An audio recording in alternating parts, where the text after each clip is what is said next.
Hello and welcome to the first of many of these Q&A sessions that I'll be doing. The aim of these sessions is to give you valuable information from amazing people that are doing amazing things. So I've got the next few speakers lined up, but I would love to hear from you. If you've got any areas or topics that you want me to cover or particular people that you want me to have a chat with, I would love to hear from you. So either comment or DM me, whatever, hit me up. I'd love to hear from you. These sessions are supposed to be informative, relevant, and of course fun. So yeah, let me know. I'm super excited today though to be kicking off these Q&A sessions with my guest, Jessica Palmer. Jessica wears many hats. She's a neuro-linguistic practitioner. She's a Lyme therapist. She's a mum. She's a blogger. And she's the founder of the Australian Women's Collective. So thank you, Jess. And hello and welcome. Hi, hello, Alison. I'm really honoured to actually be on this Q&A. I love what you stand for. I love your mission of empowering women to become the best version of themselves. Awesome. Cool. And hello, everyone from A to Z Fitness. Hello. Hi. Cool. All right, so we're going to kick off. Jess, if you could just introduce yourself properly, let everybody know what work you do and how you got into this amazing work. Yes, absolutely. About yourself. No problems. So I am a mum of two and I have a third on the way, so that's exciting. So I'm a neuro-linguistic programming practitioner. I'm a timeline therapist. I'm a personal development specialist. So I have been in the training and development industry for over 10 years. And I'm the founder of the Australian Women's Collective, which is a wellness and personal development company created for women, and I'm very committed to helping women thrive both personally and professionally. I kind of got into this industry, to be honest, by accident, which is, all the best things are always, by accident, discovered by accident. I got into it because I was a dedicated barista at a coffee shop. So I know that sounds really, really strange, but I was, very, very dedicated. And what happened this was at the age of 19, most people are from the Gold Coast. So if you don't know Zaraffa's Coffee, you're probably living under a rock. Yeah. So I actually got plucked out of one of those stores and I became a franchise trainer at the age of 19, where I would work one-on-one with the franchisees, running workshops, conferences, literally running conferences with like 300 people from the age of 19. Wow. Yeah, so they just really believed, they saw something special in me and I thought, cool, let's go for it. I was young, so I just jumped in. Yep. And then I wanted to learn a little bit more around, technical stuff. So I moved over to Vodafone and I was fortunate enough to do an internship with their human resources team down at their Sydney head office. I even got to work with the CEO, who is currently the CEO of the National Broadband Network. Yeah, right. Yeah, it was crazy. The pressure was on, right next to him in his little fishbowl, getting all my work done. And then I wanted to move from really workplace training, and it was very performance-based. Right. I wanted to move into a more purpose-driven style of coaching and development. Yeah. So that's what I've kind of been working towards. And then after my own few years of significant emotional events that I overcame, that really was the catalyst to get the ball rolling and to start improving on my skills. And that's when I became an NLP practitioner and coach and a timeline therapist. Right, amazing. And sorry, how long have you been doing this for?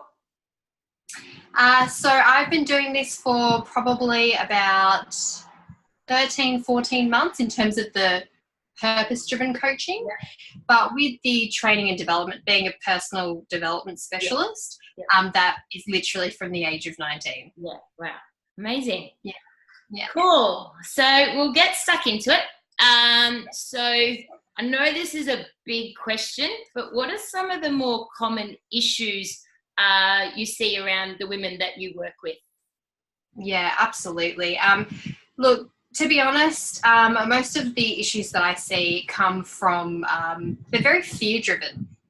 Right. So they come from a place of low self-worth, so I'm not good enough. Yep. A lack of self-belief, I can't do it, it's too hard. I'm not confident enough. I'm not strong enough. I've never done it before, I can't do it. Right. So there's so much pressure on women to kind of act a certain way, and often we don't give ourselves the permission to be strong and to step into our power, right? And to really be our authentic self. So I talk a lot about authentic confidence. For example, one example would be, I've got an example here around standards. So a lot of my clients have a lot of expectations, and they think that they're standards, but they're not. Right. So a standard is something that you stand for and that aligns with your personal essence, with everything who you are. Yep. So every decision that you make should be aligned with your personal value system. Yeah. Okay. Mm-hmm. So you really need to make sure that you have standards, and you really need to question yourself on things. Is this an expectation or is this a standard? Right. So for example, yes. So expectations are just joy stealers, honestly. Right. So that is one of the biggest things that I've noticed in my clients. And that creating solid standards and letting go of expectations, because letting go of the expectations is a release. Yeah. And it gets rid of the pressure. So you go, oh, okay, maybe I can try. Yeah. Because for some people, even just the thought of trying isn't something that they think they can even do. Yeah. Wow. Yep. Yeah. So that's really the first step. So I think for women, when it comes to self-worth, to knowing that that you are worthy, that you are good enough, that you can do it, that you are strong. Personally, I think that women are way stronger than men. Let's just put that out there. But also, it's really important to realize that your happiness is actually your responsibility. Yeah. So having standards is a great way to communicate the fact that you are nourishing yourself, that you can do it. And having standards means that any goals that you make, any decisions, especially the difficult decisions in life, if you always go back to your standards, you will always be in alignment with who you are, and you won't forget who you are. You'll be honoring who you are. And that's going to feel right. That's when we start to feel that things are a bit off, when we're not honoring ourselves. Okay. Yeah.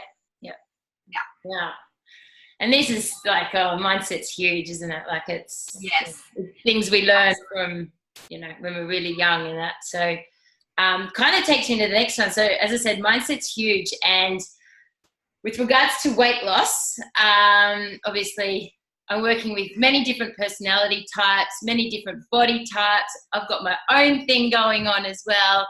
And mindset's huge. And people will jump to the next quick thing, the next fad, the next whatever it is, the next diet, whatever they've seen on a, post or whatever, but they're not really dealing with what's going on the inside, right? What's going on beneath. So that's, they're continuously falling off the wagon or self-sabotaging, and it's, really comes from a place not only but of self-belief, right? So why do you think so many women struggle with long-lasting fat loss results or health and fitness results? Yep. So the first thing I want to establish is the basis of NLP, which is neuro-linguistic programming, is that we have two minds. So you might hear people say, "Oh, I'm in two minds about things." If we get a little bit more technical about it, we have something called the conscious mind and then the unconscious mind. Mm-hmm. So the conscious mind is the one that's kind of your fight or flight. Yep. It's there to really just kind of keep you safe. And it will put up a wall for anything that it feels it's pretty much, our mind is kind of a caveman mind, the conscious mind. That part of our mind hasn't quite developed, but its job is just to keep you safe. Okay. So anything that, if you get a sensation of fear or anything like that, it'll put a block up, which means you can't break through. Now, this is where awareness is really important. So awareness is the first step to achieving mindset mastery. Right. So the unconscious mind, this is where it gets really interesting. The unconscious mind is actually, it runs the blueprint of your whole body, of all of your bodily functions, the things that we don't even have to think about. So, for example, just the oxygen in our lungs, our heart pumping blood, it runs all of that without thinking. Mm-hmm. The other thing is that it also wants to maintain the integrity of the body. So what it will do with significant emotional events or any fears or trauma is it will go, okay, what should I do with this? It'll either delete, so repress your emotions, repress an event and go, no, we're not going to deal with that. We'll file that away for now. Or it will distort it and then become a limiting belief. Which is, I'm not strong enough, I can't do it. Right. And one way to kind of overcome it and begin to reprogram that mind is through repetition and through doing things like creating standards and increasing your awareness. Right. That's really, you hear people say practice makes perfect. The unconscious mind loves repetition. And if you're looking to break any bad habits, whether it's through food, exercise, negative thinking, you need to do it in a repetitive manner, so that it can become natural. Right.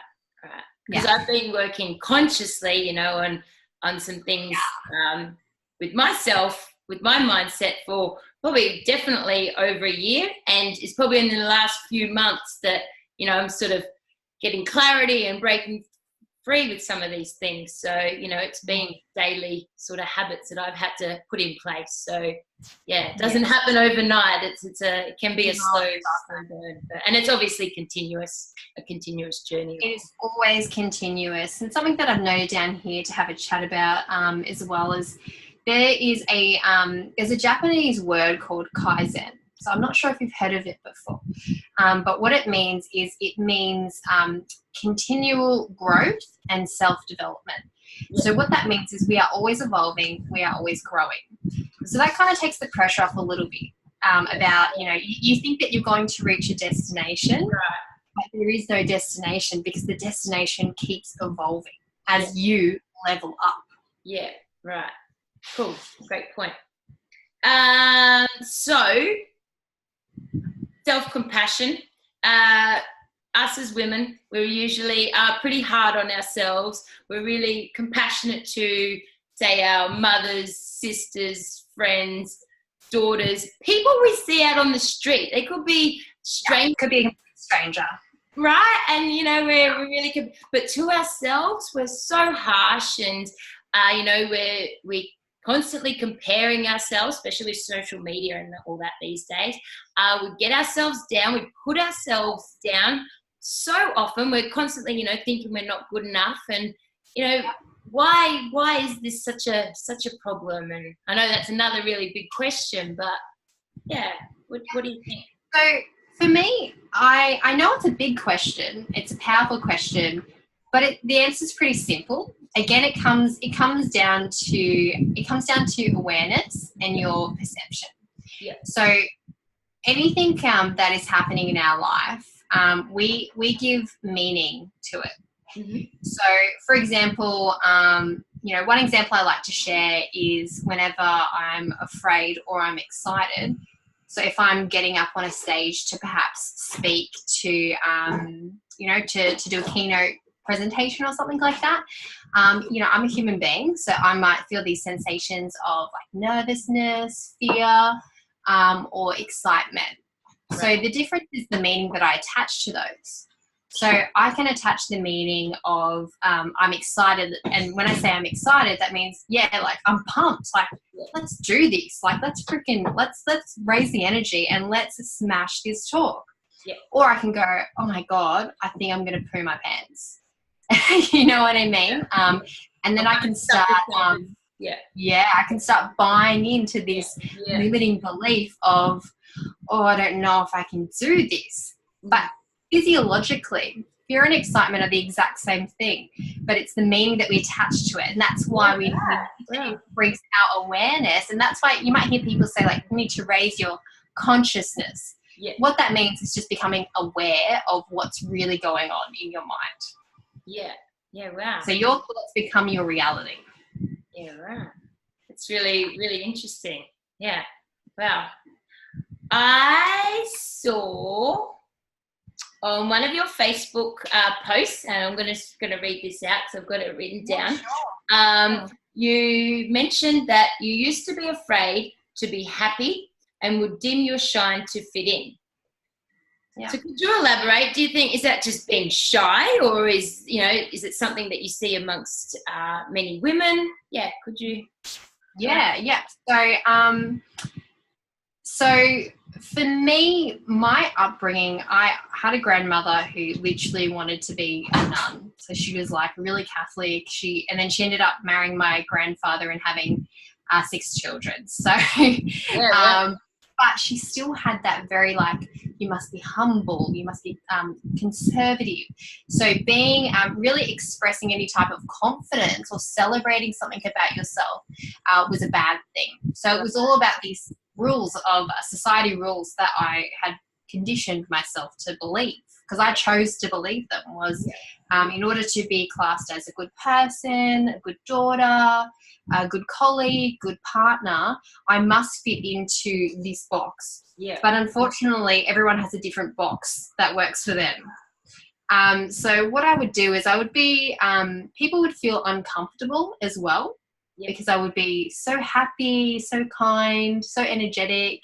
And a lot of people don't experience that on a regular basis. And some people don't experience it at all. So I thought, I really want to fit in. So what I'm going to do is I'm just going to take it down a notch. But the more you do those actions, the further away you get from your true self, which means you can't really achieve any of your goals. You have to be your true self. Yeah. Yeah. That's right. In order to be authentically confident, you really need to honor yourself and be yourself. And that's how you will get success, just from being you. Yeah. And so the first little step, I guess, to move to that would be coming back to the awareness. So yes, awareness. What's going on, acknowledging what's going on, and able to do the work that you have to. And yeah, absolutely. And I think, because self-love, like that you were talking about before, is really about honoring yourself and by being authentic. And like you said, like we're often, just random people on the street will be so kind. We'll go out of our way totally. to people. Yeah. Do you know what I mean? We'll see children in Africa starving and we'll do whatever we can to help that child. Yeah. But we do nothing to help ourselves. About ourselves, or Exactly. And imagine the impact you can have if you are feeling full. So you need to fill your own cup first. Yeah. And yes, that's through self-care, but let's just understand the difference between surface level self-care and then real self-development. So self-care would be massages, pampering yourself, and then, really nourishing yourself is surrounding yourself with good people. Mm-hmm. Investing the time to become the best version of yourself in whatever that means. That's different for everybody, so I won't get too deep into that. Yeah. But fill your own cup first, and then pour from the overflow is my advice. Yeah. You have to look after number one, right? Before you can. You really, really do. And people will benefit from you helping yourself. Yeah. And that's what the overflow is about. So definitely, I've written down a few steps here for you guys to follow as well. Hopefully you'll find this beneficial. So I'd love some feedback too. Yep. So let me know what you think, guys, as well. So number 1, increase your awareness. Okay, so call yourself out on your, your negative habits, your limiting beliefs. Start writing them down. What are they? And then I want you to be like a detective. I want you to gather evidence that actually disproves those limiting beliefs. Right. Yeah. So, for example, it might be, well, I've actually I've actually pushed through something painful once before. So that means I am actually strong. I'm not weak. Yeah. So really, gathering evidence of the fact that you are amazing.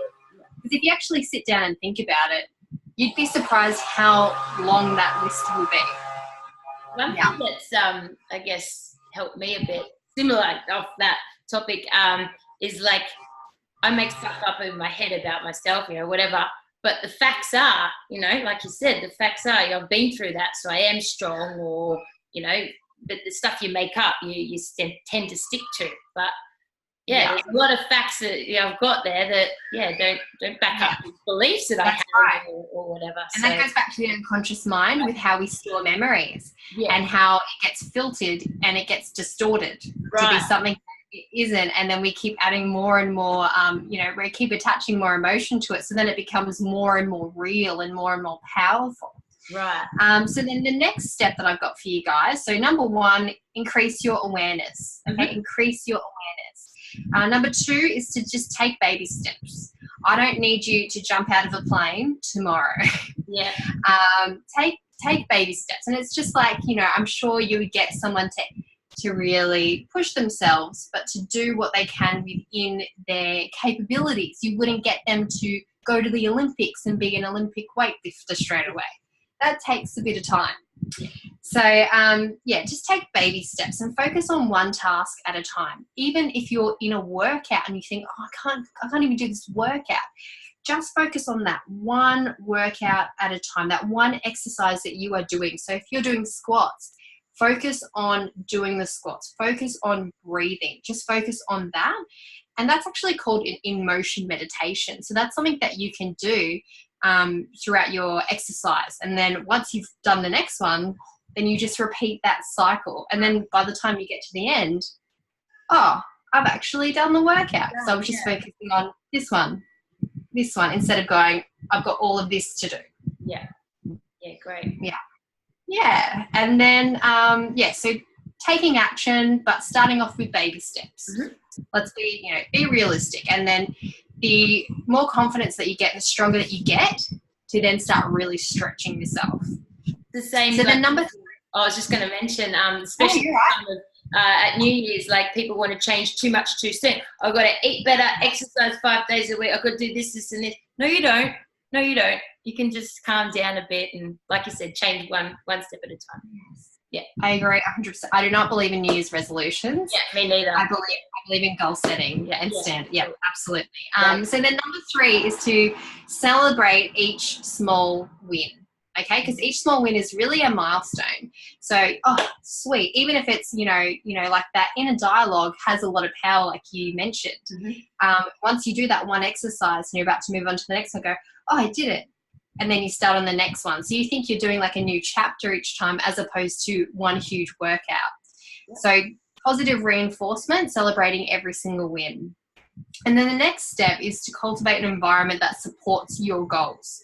So who are you hanging around? Are they supporting your goals? Are you hanging around people that only eat fast food? Maybe that's not a good thing if you're trying to cultivate a healthier lifestyle. Really anything you can to cultivate an environment that's going to support you in every way. And then last but not least, you need to declare it to the world. So take a few steps first before you do this one. Then once you're like, this is going to be my life, like I really am committed to this, I'm going all in, then you need to communicate that through creating your standards and then communicating that to the people around you, new people that you meet. And you'll be shocked. There'll be the occasional people that don't like the new standards, but you'll be shocked at how many people just go, okay. Like you put all this energy thinking, oh my God, they're not going to like me anymore because I want to, I'm doing this with my life. But it's really just a load of BS. They just go, okay. Right. And usually people are just going to be supportive if you're feeling good. And that's right. And if they know that you're happy and you're healthy, perfect. They're going to support you. Yeah, totally. Great. Absolutely. Yeah. They're great. Awesome. So this sort of, I guess, carries on with that. I know that's a lot of things for people to think about, which is really good, but I just had what's one something that some people could do daily or weekly that could just help them be in a bit more positive mindset, or could help free them of their limiting beliefs, or just something that a helpful tip if something stands out that people could. Yeah, absolutely. Yeah, absolutely. So the more tools you have in your belt, the better. Totally. And you don't have to have all these big, massive tools. You can just have like little tiny ones. Yeah. So one of them is just your imagination. So you can do a task that I personally love and it really helps me thrive, which is visualization. So it's kind of a mild meditation. It can take you anywhere from 5 minutes to 10 minutes. You can do it at any time of the day, but I would recommend being specific about the time that you want to do it. So is the morning, as soon as you wake up, is that the best time, or the evening? Whatever's going to work best for you. So all you have to do is really visualize, breathe and take a moment to visualize what you want. Visualize the best version of yourself. So, for example, I have a workshop coming up. I've got 70 women registered. It's completely sold out.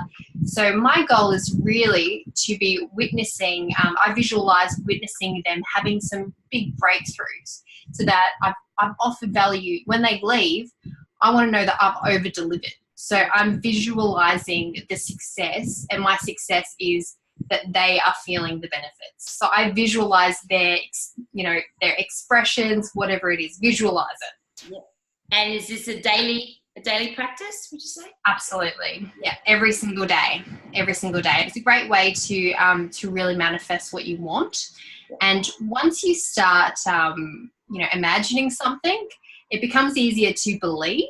Yeah. And again, repetition. Yeah, cool. You keep doing it. You keep believing, the belief gets deeper. Yeah, cool. Yeah. That's great. Yeah. Really good. And I guess, so some people, might meditate or journal or something like this. These are the things I do, but, you don't always know that they're working or something, but it's the whole repetition. You've just got to keep going, keep believing, and keep practicing, whatever that is. It's the same with exercise as well, with weight loss and that. You keep going. So, yeah. That's it. And that's about really, again, trying to make, that's why I said baby steps. Try to make it as easy and simple for yourself as possible. Kind of trick your mind to make it feel easy. Yeah. But just know that it's continuous. Yeah. So I'm not saying it's going to drag on. Yeah. But it's always about, I'm evolving. I'm getting to the next level. This is amazing. You know what I mean? Getting excited about the next level. I had a conversation this morning actually with a client, and she sort of said, how long till we form habits? And, there's these magic numbers of 66 days or 21 days to form a new habit. But I don't think so. I think, once it's a daily thing, you've got to keep going, and that's part of it. And, these visualizations or meditation or exercise, it's got to be a part of your life. And then when you don't do it, it's not a habit anymore. Like, there's no set time frame. It's just something you've got to master and keep at it, right? So same thing. Absolutely. Yeah, cool. Yeah, and like just your teachers, when you grow up, you hear all these things like practice makes perfect. You learn something new every day, and you're kind of like, rightio, like when you're young. But as you get older and you start being more intentional, because you're becoming more aware, and that's the thing, being intentional with what you're trying to achieve and put out. You realize, wow, that actually is true. Right. So there's all these lessons. They were right. So there's all these lessons that you have experienced in your life. So you have all these extra tools in your belt, but you just haven't realized it yet. So I think a lot of people already have everything that they need. They just need a bit of help to kind of peel the layers back and get back to that. Yeah, cool. Yeah. Is there anything else that you wanted to add? Or I just wanted to say, an affirmation that works really well for me, being a recovering perfectionist, is that done is better than perfect. So done means that, you've completed it, that you've shown up. It's better to show up than not show up at all. Right. You don't have to do it perfectly. So, for example, a workout, you don't have to do it perfectly. but it's better that you do something than you do nothing. Okay, so just keep trying, keep pushing forward, and know that done is better than perfect. And be kind to yourself when, you know, in the process. Yeah, totally. Exactly. And yeah, really, that's you know, what I have on offer for you guys today. And yeah, I mean, did you have any other questions or? Not really. I think, yeah, you've covered heaps. So I know I got lots out of it. So I'm sure the listeners will as well. So Awesome. we're going to play this back and take away some more. Was really good. Yeah, I'd love everyone to write notes as well. Would be amazing. Cool. Definitely write notes, and you know, get in contact with me. You can get in contact with me, you know, via social media. So it's just our business name is the Australian Women's Collective. Yeah. And what I'll do is I'll provide you with a link and offer your team a complimentary discovery call too. Amazing. If they have any specific questions that they just want, oh, hey, you said that. What was that about? I think I resonate with that. Happy to offer a complimentary discovery call. Yeah, amazing, cool. Yeah, that's fabulous. Thank you for that. No worries. Yeah, I was just going to ask you how people could get in contact with you, but you've covered that, and I'll definitely, you know, post something up about you as well. So thank you so much, Jess. I really enjoyed this, and it's a good way to kick off my Q&A session. So thank you. Yes, amazing. Well, I'm really impressed with everything that you're doing as well. I only collaborate with people that I'm personally aligned with. Cool. And yeah, everything that you stand for and what you're doing with your business, you know, your clients are very, very lucky. Oh, amazing. Cool. Thanks so much, Jess. No worries. Beautiful. Thank you. Have a good day, and we'll chat soon. Okay. Bye. Bye.